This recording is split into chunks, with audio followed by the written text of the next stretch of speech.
जम्मू कश्मीर में और जम्मू कश्मीर के राजनीतिक गलियारों में लगातार गर्माहट नजर आ रही है और ये गर्माहट बढ़ती जा रही है क्योंकि एक तरफ जम्मू कश्मीर के जो हालात, क्योंकि लगातार जो प्रकृति आपदा थी, लैंडस्लाइड थी, फ्लैश फ्लड्स थी, क्लाउड बर्स्ट था, उसने भारी तबाही मचाई है। लोगों के आशियाने टूटते हुए नजर आए हैं।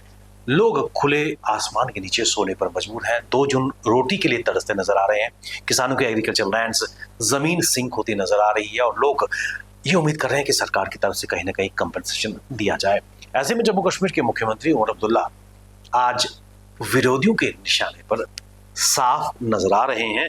और ये मैं इसलिए कह रहा हूं क्योंकि जम्मू कश्मीर के मुख्यमंत्री जो पर्यटन मंत्री भी हैं, अगले हफ्ते पेरिस में international French travel market top Resa tourism fair की अगुवाई जम्मू कश्मीर की वहां पर करेंगे और इसको लेकर विरोधियों के तेवर गर्म होते नजर आ रहे हैं। उनका मानना है कि इस वक्त जम्मू कश्मीर में मुख्यमंत्री की जरूरत है। जम्मू कश्मीर के जो बागवानी सेक्टर है लगभग कोलैप्स होता नजर आ रहा है। 1,000 करोड़ से ज्यादा का नुकसान वहां पर देखने को मिला है। लोग तड़प रहे हैं और मुख्यमंत्री अपनी रिस्पॉन्सिबिलिटी छोड़कर पेरिस जाने की तैयारी कर रहे हैं। कितना वाजिब है जम्मू कश्मीर के मुख्यमंत्री का पेरिस जाना, और खासकर उस वक्त जब जम्मू कश्मीर के लोग तड़पते हुए नजर आ रहे हैं, हीटिंग टच मांगते हुए नजर आ रहे हैं। इन सब मुद्दों पर बात करने के लिए मेरे साथ जुड़ चुके हैं पीपल्स डेमोक्रेटिक पार्टी के वरिष्ठ नेता, पार्टी के प्रवक्ता रजत रंधावा। स्वागत है आपका। बहुत बहुत शुक्रिया विवेक जी। रजत जी, सबसे पहले मैं जानना चाहूंगा, जम्मू कश्मीर के जो हालात, लोग तड़पते हुए नजर आ रहे हैं, प्राकृतिक आपदा से पीड़ित है, और ऐसे में जम्मू कश्मीर के मुख्यमंत्री जो पर्यटन मंत्री भी हैं, अगले हफ्ते पेरिस में एक टूरिज्म जो फेस्टिवल है वहां पर जम्मू कश्मीर का प्रतिनिधित्व करेंगे। उनके साथ उनके पॉलिटिकल एडवाइजर नासिर सलमानी और भी दीगर लोग वहां पर जा रहे हैं। कितना जायज है? देखिए, इसमें कोई दो राय नहीं है कि पिछले दिनों जम्मू कश्मीर में जो प्राकृतिक आपदा आई, नेचुरल डिजास्टर आया, क्लाउड बर्स्टिंग हुई, लैंडस्लाइडिंग्स हुई, जिसमें अभी तक जो एक काउंट है कि 200 के करीब लोगों की जो है वो जान जा चुकी है और 150 से ज़्यादा मिसिंग है। चाहे वो चिशोती का जो क्लाउड बर्स्ट हुआ, डिजास्टर हुआ, उसकी बात करें, चाहे वैष्णो देवी की जो लैंडस्लाइड्स हुई उसकी बात करें, एक हेल्दी नंबर जो है जिसको हम ट्रिपल डिजिट में कहेंगे, जिसमें डेथ रेट्स भी है और कुछ मिसिंग काउंट्स भी है। उसके बाद जब उस आपदा के बीच में जब फ्लैश फ्लड्स जम्मू कश्मीर में आए, चाहे वो जम्मू में आए, चाहे उधमपुर में आए, चाहे वो सांबा डिस्ट्रिक्ट में आए, जब बनी बसोली के हायर रीजन्स में आए, तो उसमें बहुत ही जान माल का नुकसान जो है जम्मू कश्मीर के लोगों का हुआ और जम्मू कश्मीर के एसेट्स का हुआ। सबसे बड़ी इस वक्त का जो चैलेंज है जम्मू कश्मीर में गवर्नमेंट के लिए, जो मैं समझता हूँ, जो इस वक्त की इलेक्टेड गवर्नमेंट है, जो अनसीरियस गवर्नमेंट है, और जिस अनसीरियस गवर्नमेंट के जो चीफ मिनिस्टर हैं यूटी के, मिस्टर उमर अब्दुल्ला साहब, वो एक अनसीरियस, मैं पॉलिटिशियन भी कहूंगा और अनसीरियस चीफ मिनिस्टर भी कहूंगा, कि जिनकी प्रायोरिटीज ये होनी चाहिए कि नेशनल हाईवे जो पिछले 15 से 20 दिन से बंद है और वो अभी तक क्लियर नहीं हुआ, जिनकी प्रायोरिटी ये होनी चाहिए कि फ्लैश फ्लड्स आने के बाद जो जम्मू कश्मीर के लोगों के घरों का नुकसान हुआ, चाहे आप जम्मू एरिया का आप गुज्जर नगर बेल्ट ले लिए या तवी के किनारे जितना भी एरिया बसता है, उसमें जो लोगों का नुकसान हुआ उसका कंपनसेशन ड्राफ्ट करने का जो एक जिम्मा जो जम्मू कश्मीर के उमर अब्दुल्ला साहब का है, जो चीफ मिनिस्टर है यूटी के, उनका होना चाहिए, उनकी टीम का होना चाहिए। और जो जम्मू कश्मीर के जो आउटर एरियाज में जो नुकसान हुआ उसका कंपनसेशन अमाउंट जो है लोगों को अभी तक नहीं मिला, उस पर कोई पॉलिसी ड्राफ्ट करने के जो एक बननी चाहिए थी वो उस पर ना जाके उमर अब्दुल्ला साहब अगले हफ्ते जो है एक पेरिस में जो एक ट्रेड फेयर जो हो रहा है उसमें पार्टिसिपेट करने के लिए जा रहे हैं। तो मुझे लगता है कि जम्मू कश्मीर के लोगों ने, खासकर कश्मीर संभाग के लोगों ने, जितना हैवी मैंडेट देके, जितनी एक्सपेक्टेशंस उनसे रख के, उनको जब उन्होंने टोपी उतार के वोट मांगे थे, जब उन्होंने कहा था कि मैं आपकी हकों की आवाज़ जो है दिल्ली के साथ आंख में आंख मिला के करूंगा, मैं जो जम्मू कश्मीर के लोगों के साथ जो पिछले 10 साल से जातियां हो रही हैं, चाहे वो इलीगल डिटेंशंस थी नौजवानों की, चाहे जो नौजवान जो जेलों के बीच में आज भी हैं, चाहे जो नौजवानों को कुछ बात लिखने पे अपने एक्सप्रेशन जो है फेसबुक पे या ट्विटर पे या किसी सोशल मीडिया पे एक्सप्रेस करने के बाद उनको समन किया जाता है, चाहे वो पिट एनडीपीएस में किया जाता है, चाहे पीएसएस में किया जाता है, मैं उसकी बात करूंगा। सबसे बड़ी बात यह है कि इस वक्त जो जम्मू कश्मीर का जो, खासकर कश्मीर संभाग की अगर मैं बात करूं, तो 1200 से 1300 करोड़ का जो इस वक्त का सेब है वो वहां स्ट्रक हो चुका है। स्ट्रक होने का कारण ये नहीं है कि सरकार की इसमें कोई कार्यकर्ती है जो पीछे छप रही है।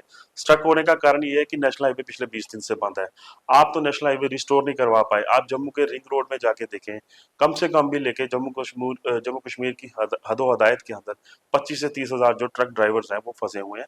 उन ट्रक्स में जो है वो जो जम्मू कश्मीर की जो भी एसेंशियल सर्विसेज का जो सामान है वो लोड है वो कश्मीर नहीं पहुंच पा रहा, और कश्मीर का जो सेब है वो जम्मू नहीं पहुंच पा रहा, जम्मू के देश के अलग अलग हिस्सों में नहीं हो पा रहा।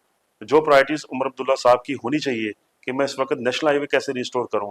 मैं इस वक्त कश्मीर का जो हॉर्टिकल्चर का जो नुकसान हुआ है, चाहे वो सेब का हुआ है, ड्राई फ्रूट्स का हुआ है, चेरी का हुआ है, उसका कंपनसेशन मैं कैसे तैयार करूं। उन चीज़ों से भागते हुए उमर अब्दुल्ला साहब जो अगले हफ्ते पेरिस जा रहे हैं, मैं समझता हूं, मुझे लगता है कि वो एक नॉन सीरियस गवर्नमेंट जो है जम्मू कश्मीर में चला रहे हैं, जो अपने लोगों की रिप्रेजेंटेशन, जम्मू कश्मीर के लोगों की रिप्रेजेंटेशन दिल्ली तक नहीं कर पाए।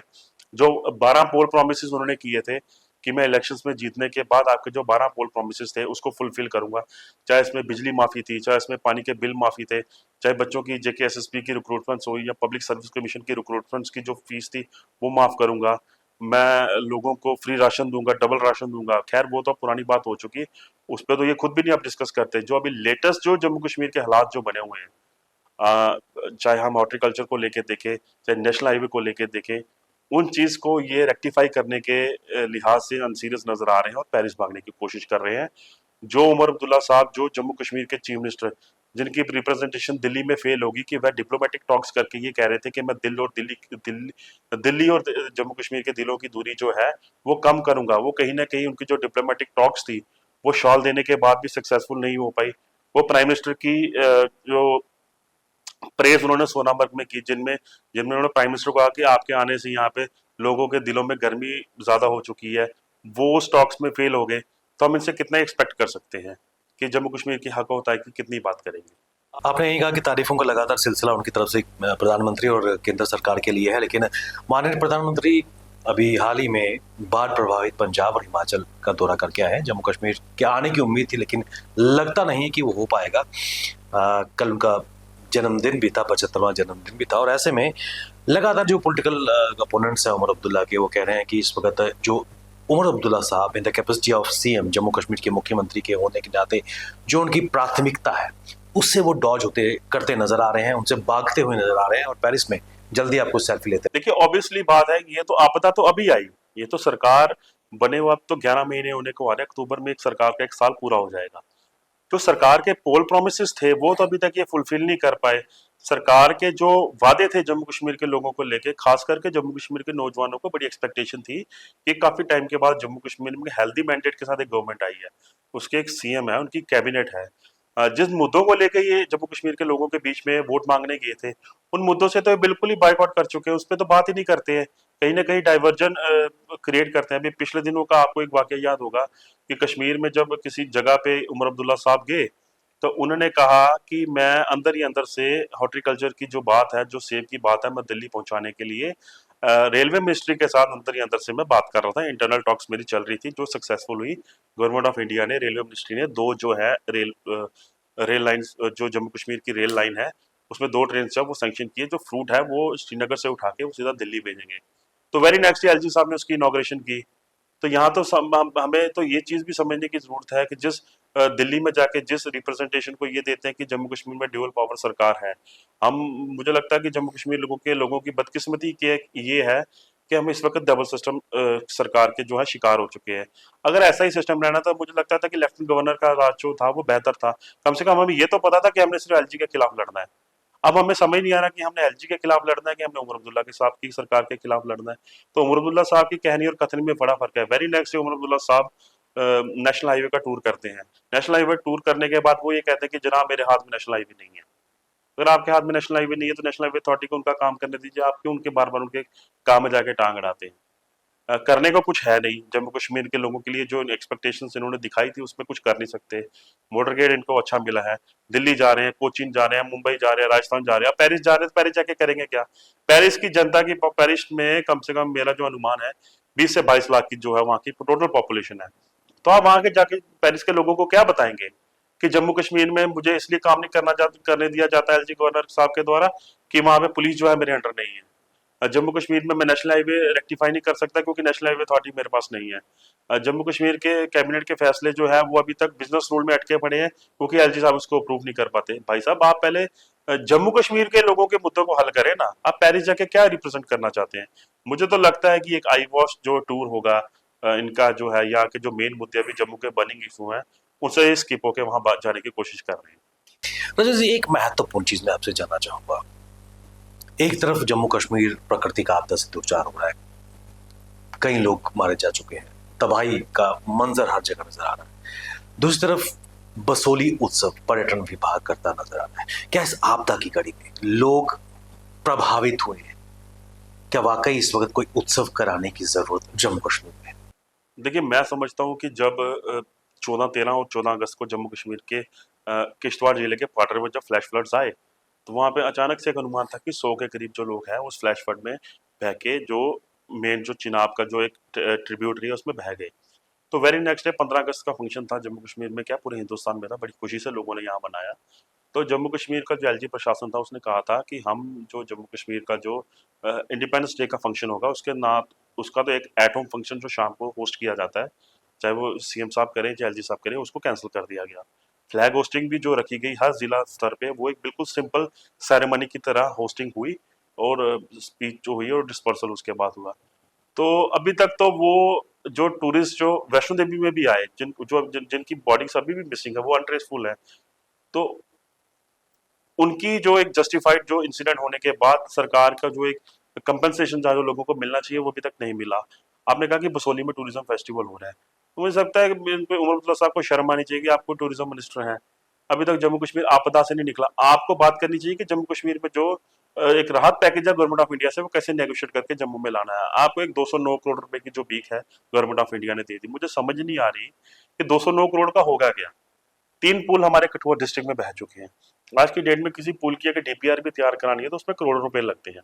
आप उसकी रिकंस्ट्रक्शन करोगे, फैब्रिकेशन करोगे या उसको रिकंस्ट्रक्ट करोगे, आपका 209 करोड़ में से तो कुछ हैवी शेयर जो है एक ही पुल में निकल जाएगा।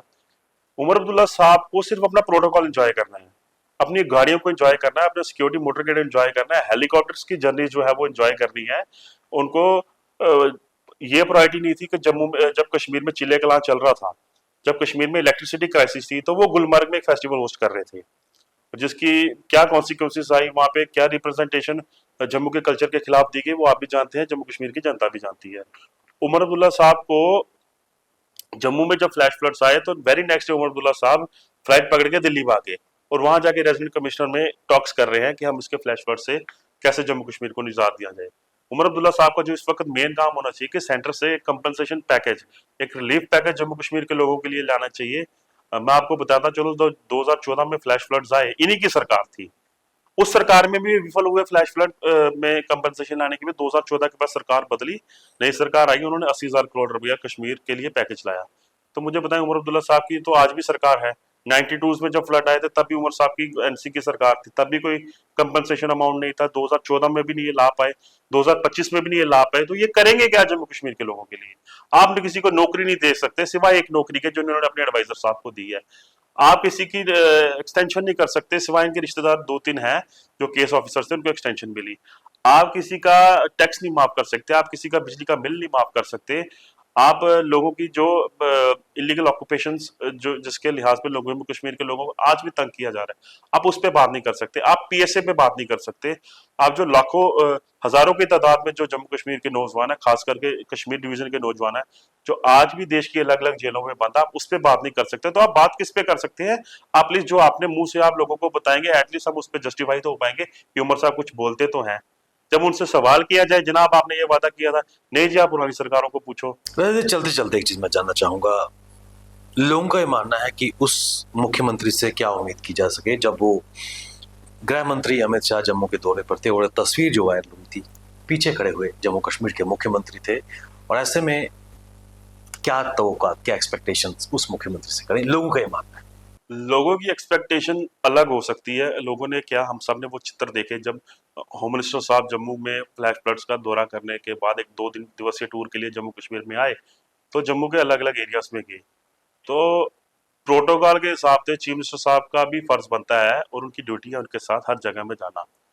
बट मेरी पर्सनली जो मानना है, इंसान होने के नाते, एक जुनून होने के नाते, मैं ये समझता हूँ कि जिस प्लेटफॉर्म से आपको बाइकआउट किया जाए ना, there should be no compromise on self respect. जिस इंसान ने अपनी सेल्फ रिस्पेक्ट के साथ कॉम्प्रोमाइज कर लिया वो कहीं भी सक्सेसफुल नहीं है। जब उमर साहब को पता था कि मेरे साथ तवी पुल में बड़ी जाती हुई, मेरे को तो वो सिक्योरिटी हीरिंग में नहीं उसने दिया गया, तो वो किस मुंह से उनके साथ टूर कर रहे थे? वेरी नेक्स्ट डे अगर कोई जरूरत वाला या कोई इंसान होता या कोई और कोई मंत्री होता, वो रिजाइन देता कि भाई मैं इतनी बेइज्जती बर्दाश्त नहीं कर सकता, आप मुझे पिछले 9 महीने से जलील कर रहे हैं। आप बिजनेस रूल्स के लेके मेरे को मेरी कैबिनेट को जलील कर रहे हैं। आप 3 बारी आपने मोदी जी को याद दिलाया कि जम्मू कश्मीर को स्टेटहुड आपने वापस देना, तब भी आपको कोई जवाब नहीं मिला, आपको जलील किया गया। जब बार बार आपको जलालत सहनी पड़ रही है तो मुझे लगता है इससे बेटर है कि रिजाइन दे दें, कुछ और अगर अल्टरनेट जम्मू कश्मीर के लोग देखें, क्योंकि जम्मू कश्मीर के लोगों की हकों की नुमाइंदगी वही बंदा कर सकता है जिस पे करप्शन का कोई चार्जेस नहीं है, जिसकी फैमिली पे करप्शन का कोई चार्जेस नहीं है, जिसके पास बेहिसाब प्रॉपर्टीज नहीं है, जिसके पास एक लिमिटेड एसेट्स है, अपने हक हलाल की कमाई से जो खड़े किए गए हैं, वही जम्मू कश्मीर के लोगों की रिप्रेजेंटेशन कर सकता है। उमर अब्दुल्ला साहब 90s में भी रिप्रेजेंट करने में एनसी फेल थी, 2014 में भी फेल थी, 8 में भी फेल है, 25 में भी फेल है।